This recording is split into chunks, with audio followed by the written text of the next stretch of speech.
Hey guys, welcome to PhoneRadar. This is Chetan and today we are going to do the review of the camera on the Lenovo A7000 smartphone. It's the same 8 megapixel camera that you had seen on the Lenovo A6000, while on the front there's an upgrade to the camera because what was a 2 megapixel shooter on the A6000 is now a 5 megapixel one on this one, and it actually has a very good capture quality when you talk of selfies. But on the back the camera isn't really different because the captures weren't much different when you compare that with the A6000's captures, and that is especially in the low light conditions. In the bright light the HDR did quite a good job, but still under low light it was the same. So this is the camera application. Nothing much has changed from what we had seen in the A6000. The interface is still the same, and you see some options for HDR as well as for the camera toggle and for the flash on the direct screen, and that is a good thing. You aren't seeing much of a clutter here. It's a large screen area that you see for the previews here, and under the settings you'll be able to change the aspect ratio. Then the white balance can be changed from daylight, fluorescent, cloudy, twilight, shade and auto. Then the scene modes can be changed as well, and scene modes did work quite well under the sunlight conditions, that's the sunset and such conditions. The ISO is kept hidden in the settings, so that is an issue for those who wanted to do some of such stuff like changing the ISO setting to 1600 and working it in the low light. So they have to go into the settings, and there's nothing given directly here. Guidelines are given as well, and the video that can be captured here is of 1080p max, and focus method is continuous or infinite. Next is these settings for the volume buttons and such, which are all available here, and the storage location can be changed as well. So those are the settings. Now talking about the effects, there's nothing much given here by Lenovo. Again, it's a normal panorama and effects. These are the three sections that you would see here. Under the effects you see there are these different effects, that's mono, sepia, negative, aqua, and also the posterize, fresh, movie, and these are all the different effects that you see. A good thing is that you don't have to change things later on. You can directly see the preview of what you are going to capture and then capture the photo. Getting back into the normal, now let's take a capture very quickly to check out how it fares in the artificial light conditions. So these are artificial lights, and this is how good the capture is. I did like it when there are optimal light conditions and abundance of light. You see that even on zooming in, the capture quality is quite neat for a 8 megapixel camera.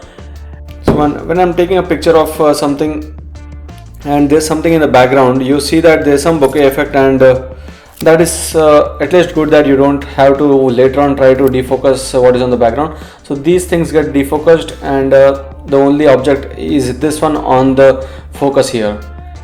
So that is about the camera application and about the capture. So we did take a lot of photos under the normal light, under low light to test the conditions, and firstly under low light it is quite disappointing because you won't see the object pretty clearly, and also with the ISO setting of 1600 and the changes in exposure didn't change it much because there was a lot of grains, and we noticed it to be not that good under the low light conditions. And when you compare this with the Redmi 2 from Xiaomi, Redmi 2 had the exposure level toggle directly. When you are trying to tap this, you would see the circular toggle on the Redmi 2 to change the exposure value, and that is where the brightness went on to the max, and it did help a lot when you talk of the low light captures. The other phone in the comparison would be the Asus Zenfone 5, which did very good in the low light. So this is disappointing that way, but again, if you see the samples in this, the HDR mode does a very good job of coloring. The blue is actually made even better in blues for the clouds and such, and the green is made brighter, and it isn't looking unnatural. But HDR did need a lot of stability of the hand, because if the hand wasn't stable at all, you would see doubling of the images. There were two layers of the clouds that we had seen in the same capture. So those issues were seen when you're trying to take HDR, but that was all good if you try to have it with a stable hand. So that was with the HDR and the low light. The other captures were also all good with the natural shots. The color reproduction was pretty perfect, and the zooming was maximum to 4x. So on 4x you would see the photo not to be perfect, but you can't expect more than that for an 8 megapixel capture. And this is the 5 megapixel camera on the front. So this is what you see here.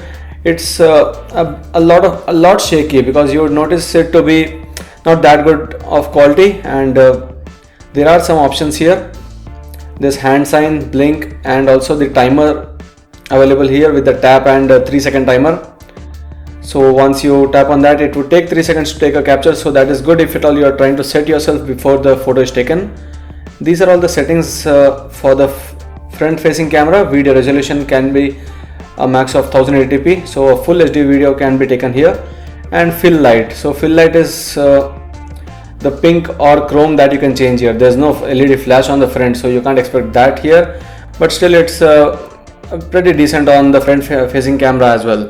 So selfies were good with the 5 megapixel camera, and really better than the Lenovo A6000's 2MP camera on the front, while on the back there's no huge difference. So that is what you have to expect with the camera of the Lenovo A7000. So this is the camera review of the Lenovo A7000 smartphone. 8 megapixel rear camera and 5 megapixel front facing one. The dual LED flash did a very good job in low light captures, where 2 lights were very sufficient for lightening up the conditions. So this was the review of the camera of Lenovo A7000. Stay subscribed to PhoneRadar for more videos. Do like and share this video. Thank you.